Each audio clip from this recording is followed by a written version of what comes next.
Sometimes, life has a way of making us feel like living ghosts. I've been investigating why, and this is what I have found. People can't see you because when they look at you, they see their nervous system's desperate drive for survival. Their nervous system doesn't know it's self-generating and self-healing. It was taught that it needed to stay plugged into an external system to get energy to survive. And then, as if a salesman for an existential dialysis machine came to visit, we were told that we weren't strong enough to allow reality to flow through our bodies directly and survive it.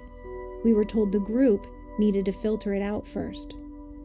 Except, reality isn't dirty, and your human wetware, the biological hardware of your brain and nervous system, is actually designed to handle it. But it is true that you have to start with small doses as you acclimate, so you don't drown in it, because reality is really big. We as a species have been scared for a long time. We've built very small boxes, bomb shelters, if you will, to hide from reality inside of. And once inside there, we get trained to think of a specific side of the political aisle as the bad guy, the only one making us live in a gray box. But here's the authentic breakdown of things. They both build bomb shelters to keep us from our own self-sovereignty. The left-wing progressive bomb shelter is built out of ideological conformity, linguistic policing, and institutional safetyism. The core threat is being labeled harmful, offensive, or morally impure by the collective. The demand is use the approved language, never violate the consensus, and outsource your reality testing to the group's sensitivity. The right-wing traditional bomb shelter is built out of hierarchy, divine command, and moral purity. The core threat is sin, chaos, and divine punishment. The demand is obey the authority, maintain tradition, and submit to the social order. The irony is identical. Both demand that you abandon your own direct perception of reality to appease a group. Both treat independent thought as a biohazard. One tells you you're a bad person not worthy of society, and the other tells you you'll go to hell or create hell on earth. But both are closed loops designed to regulate anxiety by demanding your submission. Both are variations of the same bomb shelter. Different paint jobs, same suffocating air. So thousands of years ago, as a collective, we started to hide in our bomb shelters, and then we had babies in there, and they never saw the sky, and they had babies and they never saw the sky, and so on and so forth for centuries. And that's how we started to believe that a painted sky on the bomb shelter ceiling was a real one. But now, let's back up and look at the biological level. An infant's prefrontal cortex and autonomic nervous system are entirely offline. Our species is born essentially premature in order for our big brains to be able to exit the birth canal before it's too late. So in a way, it's more like when marsupials give birth. The baby exits a birth canal, but their pouch is like another womb. So when maternity wards say kangaroo care, it's not a silly catchphrase, it's what human babies need. They rely on an adult caregiver's nervous system via co-regulation to calm their heart rates, process stress, and feel safe. That's the root of attachment theory. But if a person gets raised by humans who cannot regulate their own nervous systems, they are born into a system of profound lack. They lack access to their own regulation, so they outsource it. This is the basis, the origin story of the concept often referred to as lack mentality that you will hear get thrown around spiritual spaces. It resides in the nervous system's lack of sovereignty. So now let's look again at high control systems.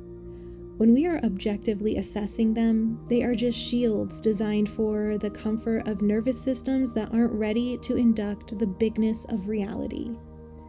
Due to the path of history, most of us were not given the tools to do that. That is why when someone asks people to take responsibility towards the fullness of the all, the standard societal response is to look back and proclaim that you are an angry or crazy person here on earth solely trying to oppress. They aren't responding to your actual presence. They are reacting from a different awareness seat.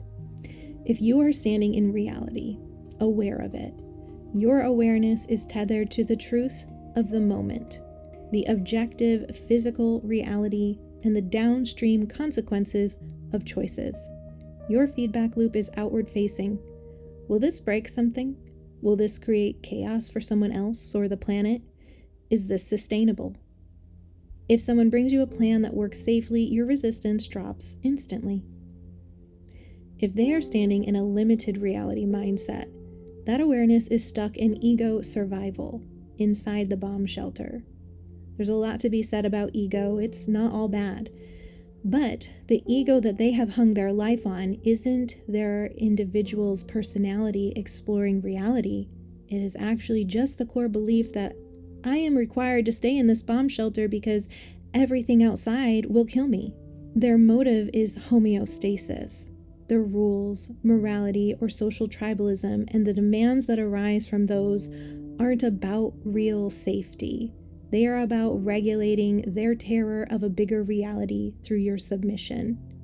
It feels like love to them because they genuinely think you will die out there, even if you're standing outside waving at them. Because of their worldview, they're forced to think, well, yeah, you're okay for now until the toxins build up and ruin you and possibly your eternity. That's a lot of pressure to hold up against. If everything is frequency, energy, and vibration, when they do that, they are wasting tons of energy. Their minds literally do not have the energy left to render the real you. They can only render the shape of what they need from you, and they are trained to need dialysis. So if you leave, that's less cleaned reality for them. So that prospect is pretty scary. But your compliance never yields peace. It only yields the next demand, the demand that you shrink, soften, or silence your perception of reality so that other people can feel comfortable being irresponsible. Let's break that down a little more. In physics, a closed system is isolated from its environment, meaning it cannot take in fresh energy or dissipate its waste. According to the second law of thermodynamics, any closed system naturally moves towards entropy, maximum disorder, decay, and stagnation. High control environments and ego demand hierarchies are artificially established closed systems. They cut off direct access to the infinite open source energy of raw quantum reality because they are terrified of it. The patterns in its chaos cannot be perceived by them yet, and it seems hostile to them because of that. Because these closed loops are trapped in fear, which is a low frequency entropic energy state, the system immediately starts accumulating toxic energetic waste, unprocessed anxiety, unmanaged panic, and cognitive dissonance. While it's true in actual physics that a closed system can process some internal processes, we are going back to my dialysis of reality metaphor. Biological kidneys are actually living, dynamic parts of an open loop. They require a constant stream of water, nutrients, and oxygen from the external environment to function. But once the system is truly sealed off, or failing, it backs up. A closed system cannot clean its own waste. It doesn't have the internal mechanism to process entropy. So to survive without bursting its own walls, it has to outsource the metabolic labor. In medical dialysis, a patient's blood is pumped out of their body and run through an external filter, a dialyzer, to strip out toxins, urea, and excess fluid because their kidneys have failed. In human wetware, our actual biological and electrical circuitry, parasitic emotional co-regulation does the exact same thing. When a person's nervous system is arrested or trapped in the bomb shelter, their capacity for self-regulation and emotional processing is offline. They pull your nervous system into their orbit and force entrainment, a biophysical phenomenon where two oscillating rhythms, like heart fields or brainwave states, lock into sync, They pump their high entropy, toxic emotional waste into your field. Your sovereign, principle-based nervous system is forced to run their chaos through its own hardware, metabolize it, transmute it into a calm, coherent baseline, and hand it back to them disguised as peace or compliance. When you are subjected to this, your physical body knows exactly what's happening at a cellular level. You are spending your vital life force energy, ATP, neural bandwidth, heart field coherence, to run their metabolic processing unit. That is why it feels like suffocation. An open system requires fresh air, open horizons, and direct interaction with reality to thrive.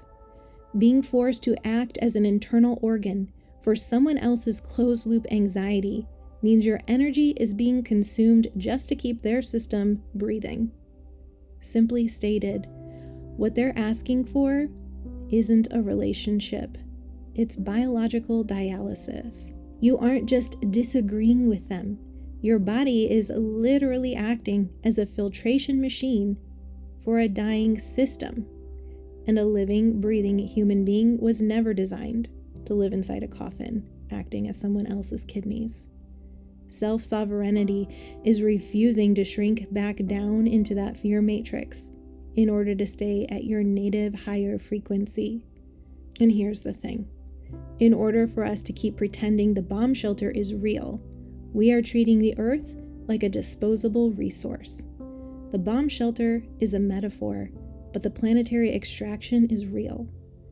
Part of the way we close our eyes to reality is distracting ourselves with things, and the making of things, and the buying of things, and the throwing away of those things because we realize they aren't necessary and now are cluttering up our houses. So we think we fixed it by donating it, but now it's just in someone else's space. We did not think about the all for one step of that process. We usually just thought about the money and the convenience of the whim, and subconsciously, it's all resting on the ego boost we can extract from the transaction. But one thing is for sure, we did not spend time considering the full fallout that will be caused by our choices, and the planet is starting to choke under the weight of it. Reality isn't toxic. Reality is a staggering, living, breathing creation of the infinite conscious field. Quantum field theory has already proven that empty space is actually a boiling ocean of infinite energy. The vacuum is a hyper-dense, fluid crystal medium that is actively alive, self-aware, and inherently supportive. Earth isn't a test tube to escape from, it's the ultimate holodeck for us. I mean, think about it. It grows us food just because it does. But we have to take care of it. In a holographic universe, that ocean of infinite energy operates as a giant, living feedback loop. It literally reads your frequency and coordinates reality to match you. We can step up our game as a collective and be met at that higher frequency. But as of right now, we are using Earth as the thing we are sucking our energy out of to keep pretending the bomb shelter is real. It's a fractal layer of the exact same thing we as individuals are doing to one another, seen again on a collective scale. We are asking Earth to dialysis our emotions for us, and it's starting to die too. We don't need to take in order to give. We need to look within to expand out. We have to start problem-solving reality, not how to keep life stable inside a bomb shelter, keeping us separate from reality. A principle-based environment allows energy to move outward towards solving real-world problems. An ego-based environment forces energy inward toward the center of the hierarchy, trapping it in a stagnant loop where it consumes the people inside it. And they start consuming every resource and not caring to give back because they are dying and it's all they know how to do. But we are not dying. We are living. We are going to problem solve. We don't need them to agree. We just have to leave the box and start looking at reality. And reality is going to support us right back. It wants this as much as we do.